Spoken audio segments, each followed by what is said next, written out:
그가 이방 사람에게 화평을 전할 것이요 라는 말씀으로 하나님 말씀 증거 들어가겠습니다. 지금 이 스가랴의 지금까지의 흐르는 그 내용의 전반적인 부분은 하나님께서 다시 이제 포로에서 귀환한 이스라엘 백성들에게 너희가 왜 정작 포로 귀환 하나님의 뜻이 분명히 드러났는데도 불구하고 하나님의 예언하신 대로 돌아왔음에도 불구하고 하나님의 뜻대로 다시금 예배를 회복하는 모습, 성전을 짓는 일, 그러니까 학개서에서는 육신의 이제 물리적인 의미의 성전을 지었다라고 한다면 지금 이 스가랴에서는 왜 너희가 영적 성전, 너희의 마음으로 하나님을 온전히 받아들일 그 영적 성전을 바로 짓지 않는가에 대해서 책망하셨고 그것에 대해서 다시금 돌이키시면서 그럼에도 불구하고 하나님께서는 이스라엘 백성들에게 진노가 아닌 내가 너희들에게 구원을 베풀 자이고 내가 이제는 너희들을 회복시켰고 함께 하겠다라는 확신을 주십니다. 그래서 하나님께서 이제 9장을 시작하면서는 이스라엘 백성들을 향해서 이제 너희 주변에 있었던 그 나라들이 이제는 대적이 아닌 오히려 그들에게까지 뭐가 전해집니까? 하나님의 말씀이 전해지고 그들도 그 말씀으로 변화되는 역사가 일어날 것이다. 그러니까 먼저 이스라엘이 그 사람들이 몰려올 건데 그 사람들이 지금 이제 몰려올 거예요. 몰려들 건데 그 몰려왔을 때에 정작 택한 백성인 이스라엘 백성들의 패역함이나 완악함으로 인해서 오히려 시험 들고 다시 떠나가지 않도록 누구부터 변화되어야 됩니까? 우리부터, 성도부터 변화되어야 된다라는 부분을 우리가 지난주까지 나눴는데 그 구원을 베푸실 왕이 누구신가를 말하는 게 오늘 본문입니다. 구원을 베푸실 왕이, 그래서 이 본문이요, 예수님을 예표하는 대표적인 말씀이 이사야잖아요. 이사야와 함께 예수님을 예표하는 아주 대표적인 예언으로서 우리가 사용하고 있는 말씀입니다. 우리가 사용하고 있는 말씀 중에 예수님께서 예루살렘, 이제 마지막 예루살렘으로 입성하실 때에 이제는 죽으러 올라가시는 거예요. 예수님께서 마지막 예루살렘으로 죽으러 올라가실 때에 뭐 타고 올라가십니까? 나귀 새끼를 타고 올라갑니다. 그냥 나귀도 아니고요, 나귀 새끼를 타요. 사실은 나귀는 사람이 타는 동물이 아니죠. 그런데 장성한 나귀, 성년이 된 나귀는 종종 타기도 합니다. 아이를 태우기도 하고 종종 주인이 너무 힘들 때는, 물론 나귀를 타는 게 우스운 꼴이에요. 나귀를 타는 것 자체가 일반적이지 않습니다, 여러분. 근데 충분히 탈 수 있지만 나귀의 새끼, 어린 나귀를 타는 경우는 있을까요, 없을까요? 이거는 없는 일입니다. 성인 남성이 나귀 새끼를 타는 일은 없는 일이에요. 그 경우가 되려면은요, 일반적으로 성체가 된 나귀는 힘이 있지만 나귀 새끼는 힘이 없어요. 나귀 새끼를 탔다라는 것 자체가, 보통 아이들은 나귀 새끼한테 태울 수 있죠. 그러니까 너무 왜소한 사람, 기본적으로 나귀 새끼를 장성한 사람이 타게 되면은요, 나귀 새끼가 그걸 못 견뎌요. 그러니까 나귀 새끼에 타기 위해서는 기본적으로 전제되는 게, 타는 사람이 어느 정도로 이 왜소해야 되냐면 꼭 어린애처럼 삐쩍 말라가지고 볼품없이 왜소한 사람이나 겨우 탈 수 있어요. 그래서 지금 예수님께서 이제 나귀 새끼를 타고 오시는 그 부분이 예언된 거거든요. 그러니까 예수님께서 나귀 새끼를 탄다라고 했을 때 이사야에서는 그래요. 예수님을 볼품도 없고 흠모할 만한 아무것도 없는 존재로서 예수님을 표현합니다. 그만큼 오늘 본문을 통해서 알 수 있는 것은 예수님이 이 나귀 새끼를 타는 그 상황 가운데 얼마나 낮아진 모습, 얼마나 고생으로, 그 다음에 얼마나 세상 사람들한테 드러나기에는 볼품이 없는 모습이었는지를 우리가 유추해 볼 수 있습니다. 그럼 왜 이랬을까? 예수님은 메시아고 하나님의 아들이고 분명히 존귀한 존재인데 왜 예수님이 이랬을까? 왜 이런 모습이셨을까에 대한 부분을 그려내는 것이 사실은 오늘 본문입니다. 오늘 본문을 통해서 하나님께서 우리에게 구원을 베푸실 왕으로 보내주시는 이의 특징을 보여주는 거예요. 그래서 이제 9절을 보시면 시온에 따라 크게 기뻐할지어다 예루살렘에 따라 즐거이 부를지어다. 이거는 승전가를 이제 부를 때에 왕이 승리하고 돌아와서 이제 모든 위험이라든가 모든 적군에 대한 부분을 다 진멸하고 돌아올 때에 그 백성들을 향해서 호령하는 거거든요. 다 찬양해라, 다 찬미해라. 드디어 왕이 오신다. 왕이 드디어 모든 것을 이기고 모든 위험들을 물리치고 모든 환난들을 다 해결하시고 왕이 오신다라고 할 때 그 시온에 따라 크게 기뻐하라 예루살렘에 따라 즐거이 부를지어다. 이거는 이스라엘 백성 전체를 향해서 마땅히 오실 왕을 찬양하기를 지금 선포하고 있는 겁니다. 그러면서 보라 내 왕이 내게 임하시나니, 지금 왕이 임하신다는 거예요. 시온의 딸 예루살렘의 딸, 이거 예루살렘 백성들을 말하는 것이고 옛 선지자가 했던 다윗 왕의 혈통이 지금 임할 것, 진짜 왕이 올 거라는 거예요. 근데 이 왕은 악한 왕도 아니고 실패한 왕도 아니고 거짓된 왕도 아닌 참된 승리를 가지고 진짜 거룩하신 왕이 올 거기 때문에 즐거워하라는 겁니다. 그래서 당당하게 말하는 거예요. 보라 내 왕이 내게 임하시나니. 진짜 왕이 임했다. 진짜 거룩하고 선하시며 우리를 구원하실 우리의 구원주로서의 왕이 임했다라고 부르는 것입니다. 그래서 여기에서 말하는 이 왕을 공의의 왕, 우리의 메시아 예수 그리스도를 말하고 있음을 우리는 볼 수 있습니다. 왜냐하면 이 시대의 총독은 거룩한 왕으로서의 정통성을 계승한다라고 보기가 어려워요. 그렇게 볼 수가 없어요. 그리고 이 이후에도 제대로 된 왕이 역사적으로는 드러난 적이 있습니까? 없습니까? 없어요. 이스라엘에 포로 귀환한 다음에는 이렇다 할 왕이 없어요. 비참한 상황은 계속 연결을 되고요. 포로 귀환한 다음에도 이제 로마의 속국이 되어가지고 다시 한번 이제 큰 사건 이후에 우리가 흔히 잠깐 이 신구약 중간기 안에 마카비 왕조가 잠깐 세워지지만 그 마카비 왕조는 다윗의 정통성을 따르는 왕조도 아닙니다. 그래서 거기에서는 이 말을 그 마카비 왕조에다가는 적용할 수가 없어요. 그래서 이 스가랴의 이 말씀은 언제 확인이 되느냐 하면은 그 나귀 새끼를 타는 그 장면을 볼 때 사람들이 스가랴에서 말한 분이 이분이네? 라고 알게 되는 거죠. 그게 바로 예수님께서 나귀를 타셨던 사건입니다. 그리고 또한 여기서 크게 기뻐해라. 왜냐하면 크게 기뻐해야 될 이유를 얘기합니다. 그 왕의 속성이 그래요. 그 왕은 공의로우시며. 이게 왜 크게 기뻐할 일이냐면 이스라엘이 왜 망했어요? 공의가 없어서 망했어요.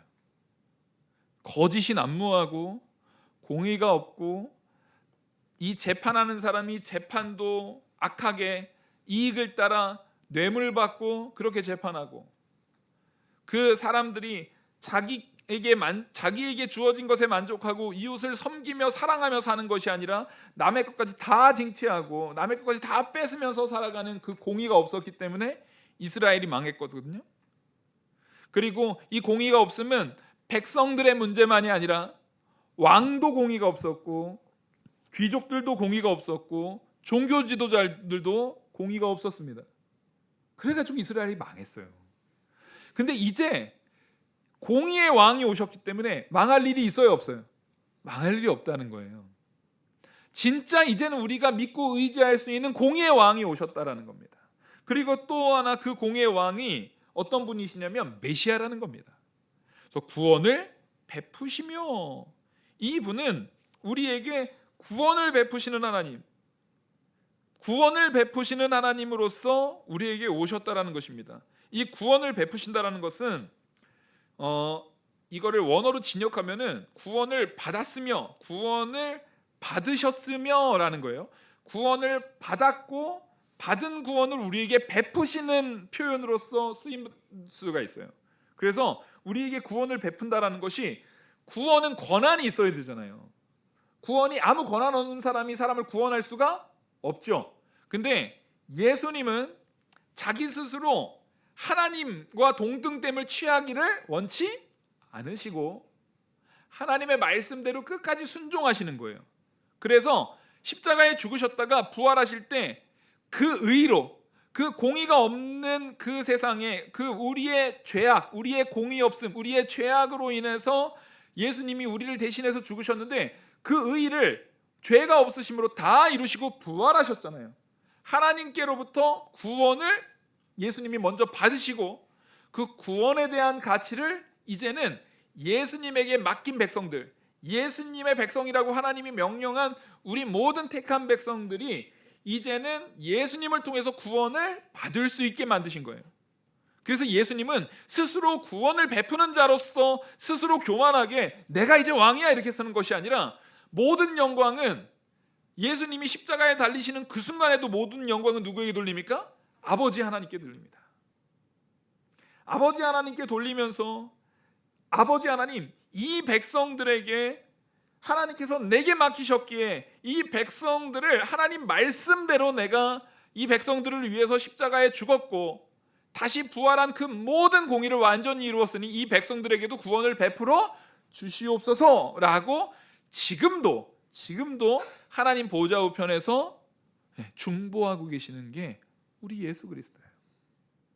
그래서 예수 그리스도는 구원을 받으셨으며 그것을 베푸시는 존재로서 우리에게 베풀 그 구원에 대한 모든 권한을 누구로부터요? 하나님 아버지께로부터 받은 메시아. 그러니까 여기서 이게 왜 중요하냐면, 메시아는 반드시 누가 보내시는 분이어야 돼요? 하나님이 보내시는 분이어야 돼요. 메시아는 반드시 하나님이 보내시는 분이어야 되거든요. 그래서 예수님은 스스로 삼위일체 하나님이시지만 스스로를 낮추셔서 하나님께로부터 보내진 바 된 존재로서 낮아지시는 모습, 그게 오늘 말씀에서 우리에게 드러내고 있는 것입니다. 그래서 이 구원을 베푸신다는 것 자체가 높아지는 것 같지만 정작 예수님은 이 구원을 베푸신다라는 그 위치, 그 역할에 있어서 뭐를 오히려 드러내고 계시는 거냐면 겸손을 드러내고 계시는 겁니다. 삼위일체 하나님으로서 하나님 아버지와 동등됨을 취하기를 원치 않으시고 스스로 낮아지시는 거예요. 낮아지셔서 메시아로 우리에게 오셨습니다. 그리고 바로 이어서 그래서 구원을 베푸시고 구원을 베푸시는 하나님의 구원을 베푸시는 우리 주 예수 그리스도의 속성은 겸손하여서라고 말합니다. 예수님은 그 존재 자체가 겸손이에요. 그래서 겸손하셔서라는 것을 다른 말로 번역할 수가 있는데 그게 바로 고난 받으셔서라고도 번역이 됩니다. 겸손하셔서와 고난 받으셔서가 여기에서는 동의어로 사용이 돼요. 두 가지로 다 번역이 되거든요. 그게 뭐냐면 예수님은 이 땅에 성육신 하신 것 자체가 뭡니까? 겸손하신 거죠. 자기를 낮추신 거예요. 근데 성육신함과 동시에 예수님은 뭐가 시작입니까? 고난의 시작입니다. 예수님은 이 땅에 메시아로 오시는 것이 자기가 태어날 때부터 죽는 순간까지 고난이라는 것을 알고 계셨습니다. 그래서 알고 있으면서도 자기 스스로를 낮춰서 겸손하셔서가 바로 고난을 위해서, 고난을 받으셔서라고 번역할 수 있는 이 구절로서 오셨다라는 거예요. 그래서 요 말씀, 요 구절의 배경은요, 이사야서 53장입니다. 이사야서 53장을 우리가 좀 보시겠습니다. 이사야서 53장 4절부터 보겠습니다. 이게 지금 여기서 말하는 겸손하여서, 이게 고난을 받으셔서라는 부분이 바로 이사야서 53장의 내용을 축약해서 여기다가 녹여내고 있는 거예요. 이게 연결이 되어지고 있는 겁니다.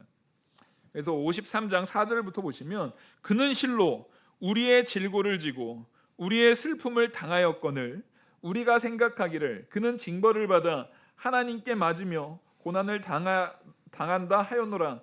그가 찔림은 우리의 허물 때문이요 그가 상함은 우리의 죄악 때문이라. 그가 징계를 받음으로 우리가 평화를 누리고 그가 채찍에 맞음으로 우리는 나음을 받았도다. 우리는 다 양 같아서 그릇 행하여 각기 제 길로 갔거늘 여호와께서는 우리의 모든 죄악을 그에게 담당시키셨도다. 지금 이 말씀이 우리 주 예수 그리스도 메시아를 이야기하는 대표적인 말씀이잖아요. 그 말씀과 오늘 스가랴서의 본문이 연결되어져 있다는 것입니다. 그래서 이 스가랴도요, 고난받으러 오신, 지금 겸손하여서라는 게 고난받으러 오신 예수 그리스도, 우리를 대신해서 우리의 죄를 담당하시려고 오신, 그 고난받으러 오신 예수 그리스도를 지금 표현하고 있다는 것입니다. 그러니까 너희가 기뻐하라는 겁니다. 그래서 앞에서 시온의 딸들아, 예루살렘의 딸들아 기뻐하라는 겁니다. 예수 그리스도가 고난을 받으심으로 우리는 구원을 얻은 겁니다. 예수님께서 그 질고를 다 담당하심으로 우리가 생명을 얻은 겁니다. 그래서 이 기쁨은 통회하는 기쁨입니다. 내 죄를 안타까워, 내 죄를 회개하면서, 내 죄를 괴로워하고, 내 죄를 슬퍼하면서 그 통회하면서도 그 죄의 문제를 해결하시려고 죽으신 우리 주 예수 그리스도, 참된 메시아로 오신 그 예수 그리스도를 통해 기쁨을 누리는 겁니다. 그리고 그래서 예수님께서는 왕으로 오시는데 스스로를 낮추셔서 오셨다. 우리가 생각하는 왕은 자기가 내가 이제 최고야 라는 그 왕이 아니란 거예요. 예수님께서 우리의 메시아로서 이 땅의 왕으로 오시는 것은 오히려 자신을 낮추셔서 오셨다는 거예요. 그래서 예수님께서 분명히 예루살렘에 십자가를 지시러 올라가는 예루살렘 입성은 예수님이 누가 되어서 올라가는 겁니까? 메시아로서 왕 되어서 올라가는 거거든요. 예수 그리스도의 왕이신 것을 얘기하는 거예요. 그래서 마태복음의 전체 주제가요, 왕이신 예수예요. 마태복음의 이 기록의 이 방향성은요, 예수님이 왕이시다를 계속 그려내고 있는 겁니다. 왕이신 예수님을 그리고 있거든요. 그래서 예수님이 왕이시다라는 것을 얘기하는데 그 왕이 너무나 이상하게도 뭐를 타요? 나귀도 아니고 나귀 새끼를 타요. 그러니까 이 세상의 왕과 같지 않다라는 겁니다. 영광과 능력으로 호령해서 사람들을 다 굴복시키고 군림하려고 오는 왕이 아니라 스스로를 낮추셔서 오시는 왕이라는 겁니다.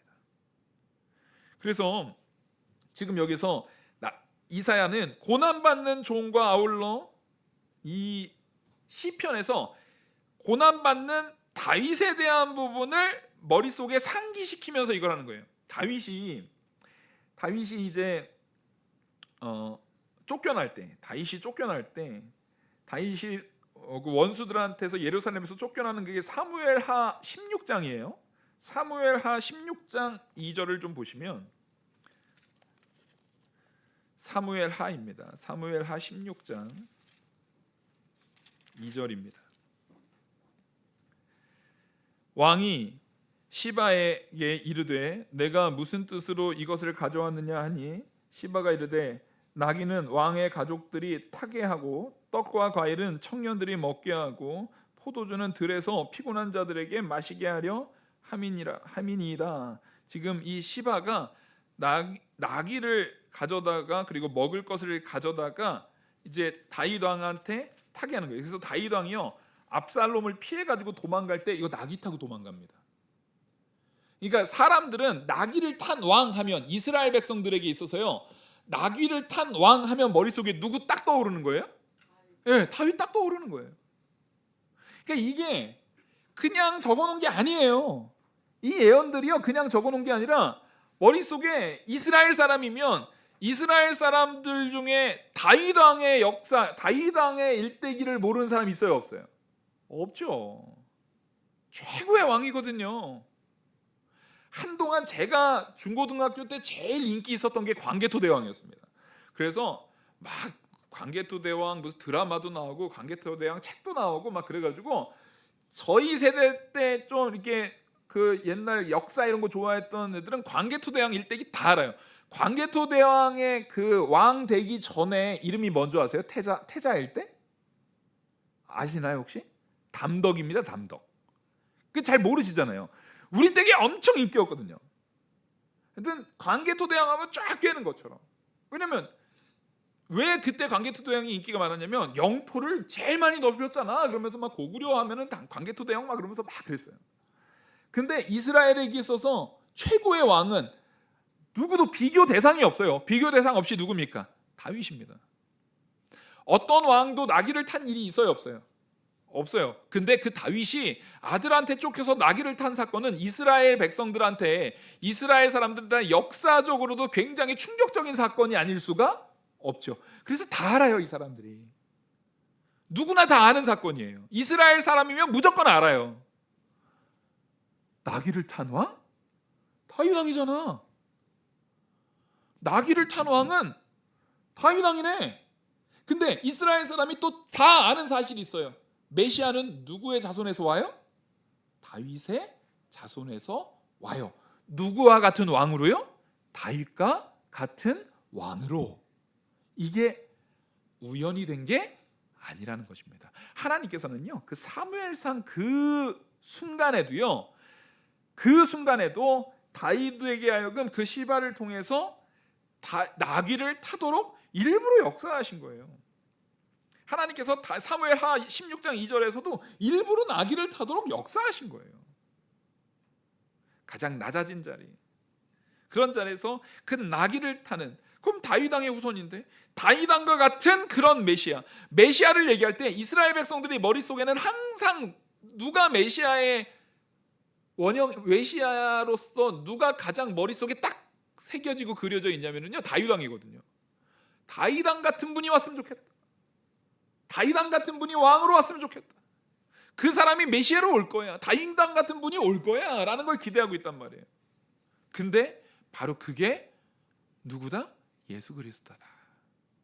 그거를 이사야에서도 지금 오늘 나귀라는 이 짐승을 스가랴에서 표현하면서 너희들 나귀 타시는 이가 누구야? 다윗이잖아. 근데 그 다윗의 자손에서 다윗과 같이 나귀를 타고 오는 분이 계신데, 그분은 다윗은 나귀를 탔거든요. 근데 이 그리스도는, 우리의 진짜 메시아는, 다윗의 후손으로서 오시는 메시아는 나귀도 아니고 나귀 새끼를 탄다는 거예요. 그러니까 다윗보다도 더 어떤 모습으로 오신다라는 거예요? 더 낮은 모습으로 오신다라는 거예요. 가장 낮은 모습으로 오신다라는 거예요. 그래서 지금 나귀를 타시나니 나귀의 작은 것, 그러니까 지금 나귀도 아닌 나귀의 작은 것을 지금 스가랴에서는 오히려 강조합니까, 안 합니까?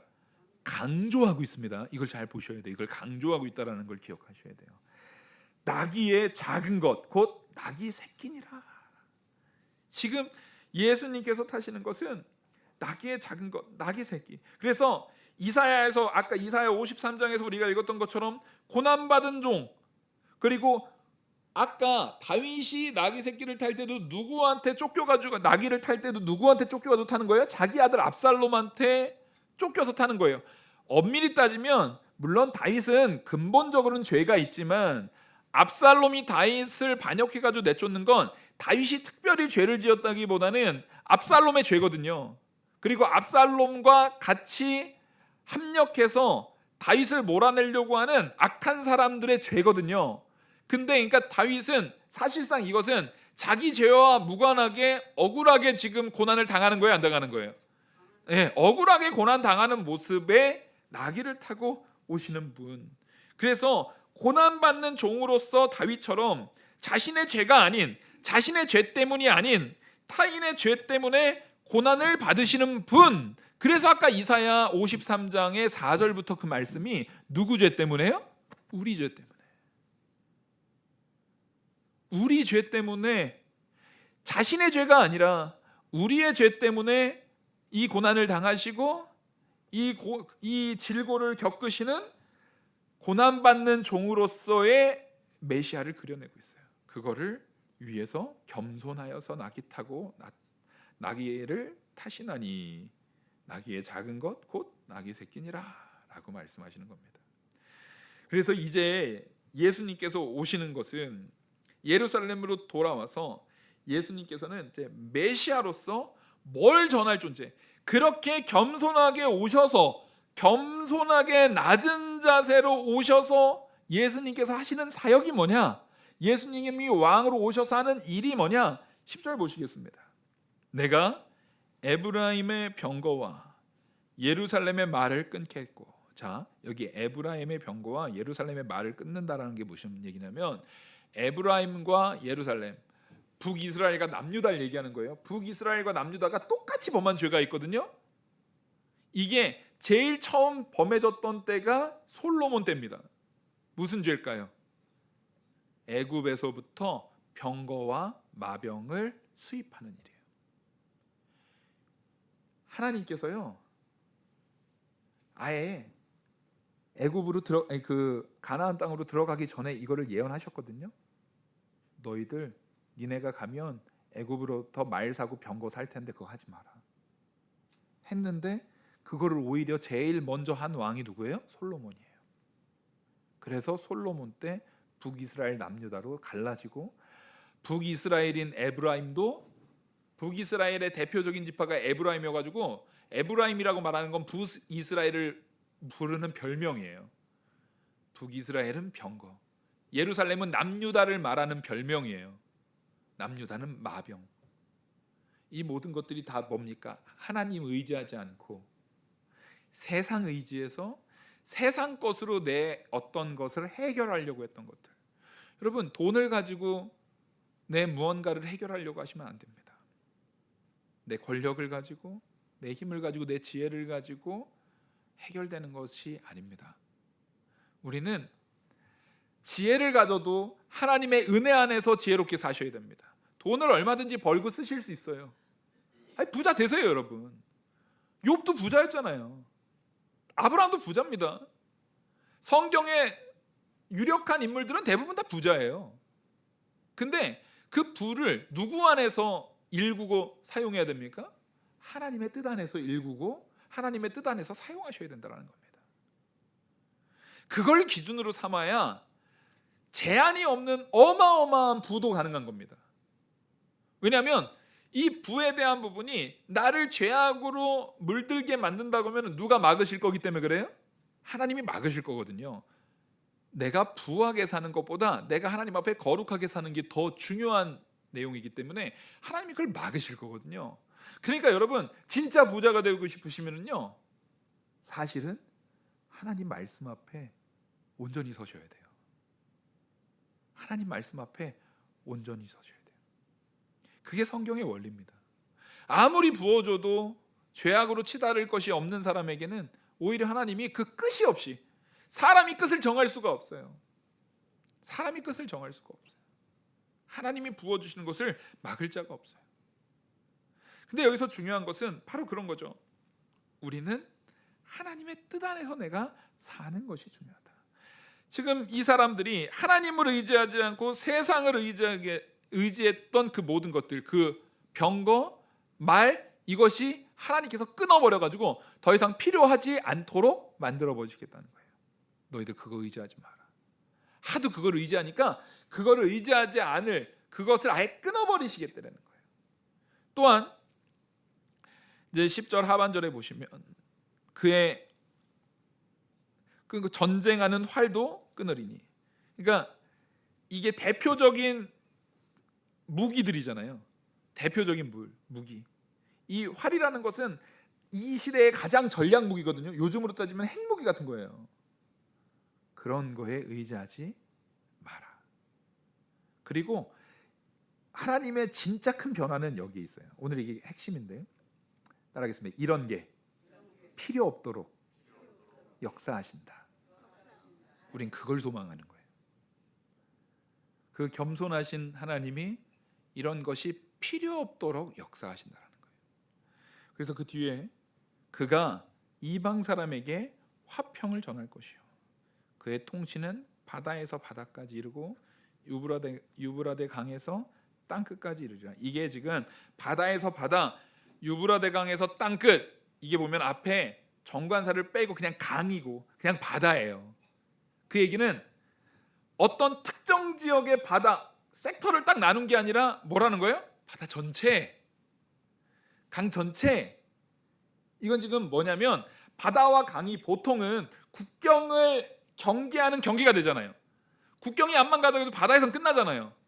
그리고 지역을 나눌 때 보통 국경선이 다 뭘로 끝나요? 바다 아니면 강으로 끝나잖아요. 근데 이게 바다, 강, 이 모든 것들을 다 통틀면 전 세계를 말하는 거예요. 전 세계를 지금 여기에서 화평을 말한다. 이게 예수님이 야 이제 그만 싸우자. 야 이제 그만 싸우자. 이제 화평하자 우리. 야 나는 이제 예루살렘 우리 애기들 내가 우리 예루살렘 내가 챙기고 갈 테니까 니네대로 살아. 우리 이제 화평해. 이게 아니에요. 그걸 말하는 게 아니라 이제 그 모든 세계도 누구의 통치 아래 있어요? 예, 그겁니다. 하나님이 만왕의 왕이 되셨다라는 거예요. 우리 주 예수 그리스도께서 만주의 주가 되셔서 시온의 딸과 예루살렘의 딸들에게 기쁨을 얘기할 뿐만 아니라 모든 원수였던 그 모든 나라들을 향해서도 이제는 화평이야. 내가 통치하는 이곳에서 더 이상 전쟁은 없다. 병거 필요 없고 말 필요 없고 화살 필요 없는, 이제는 전쟁이 없는 참된 화평의 왕으로서 내가 설 것이다. 그걸 위해서 예수님이 죽으셨고 그걸 위해서 예수님이 부활하셨다는 거예요. 그래서 여러분, 교회는요 폭력적 투쟁을 통해서 무언가를 얻으면 됩니까? 안 됩니까? 절대로 안 됩니다. 교회의 이름을 가지고 여러분 어디 무슨 광화문이네 어디네 이런 거 가는 거 아니에요. 그거 큰일 납니다. 교회는 어떤 경우에도요 폭력적 투쟁을 통해서 화평을 쟁취하지 않습니다. 있을 수가 없는 일이에요.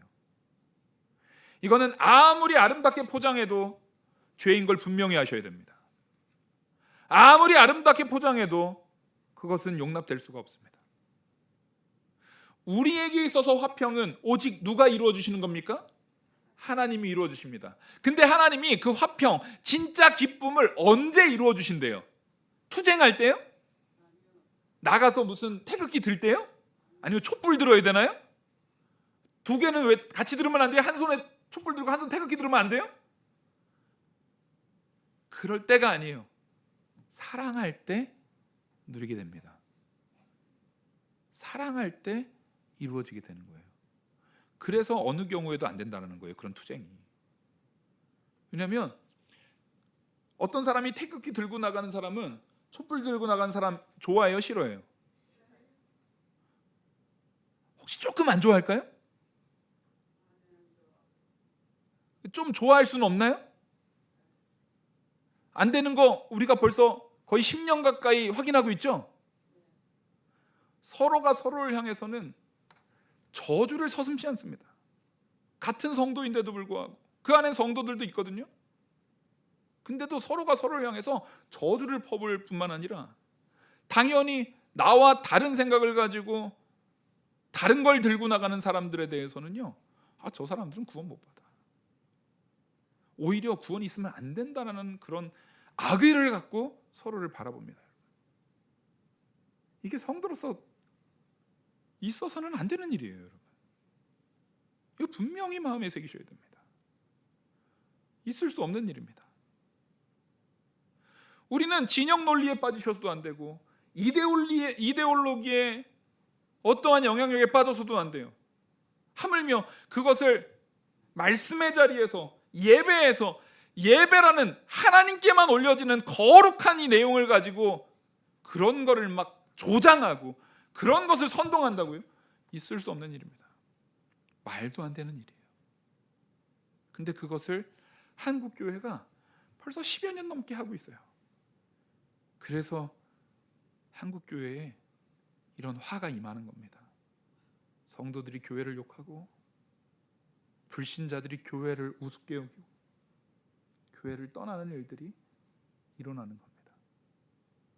여러분, 우리에게 있어서 참된 화평은 오직 우리를 통치하실 뿐만 아니라 온 세상 만왕의 왕으로서 온 세상을 통치하시는 하나님께 달려 있음을 믿으시기 바랍니다. 그리고 그 이방인에게도, 여기서 말하는 이방인이라는 것은 정확하게 누굴 얘기하는 거냐면, 여기서 말하는 이방인들은 이스라엘 백성들한테 관계가 좋았던 사람이에요? 전쟁으로 원수였던 사람들이에요? 네, 원수였던 사람들이에요. 그 이방 사람들에게 화평을 전할 겁니다. 그 얘기는 그 이방 땅까지 누구의 사랑의 영향력이 미쳐질 거예요? 하나님의 사랑의 영향이 미쳐진다니까요. 그들이 우리를 향해서 달려올 거예요. 그때 우리가 진영 논리 가지고 나가면, 이데올로기 가지고 나가면, 서로 다른 것, 너 나랑 다른 놈은 죽어야 돼, 뭐 해야 돼, 이렇게 다툼으로 나가면 다 튕겨져 나가는 겁니다. 그거 하지 말라는 게 지금 이 스가랴에서 말하고 있는 거예요. 그들이 몰려올 텐데 그들에게 우리는 사랑으로 본을 보여야 합니다. 사랑으로 덕을 드러내야 합니다. 그래서 우리는 원수까지 사랑할 수 있는 마음으로 내가 가는 곳마다 화평이 누려지는 귀한 은혜의 자리가 되기를 우리가 믿음으로 준비하셔야 합니다. 예수님께서 이미 만왕의 양으로서 우리에게도 이방에게도 화평을 선언하셨고, 죽으시고 부활하셔서 이미 참된 승리를 이루신 줄 믿으시기 바랍니다. 그 믿음 안에서 언제나 사랑으로, 언제나 참된 화평을 누리는 저와 우리 모든 성도님들 되기를 간절히 축원합니다.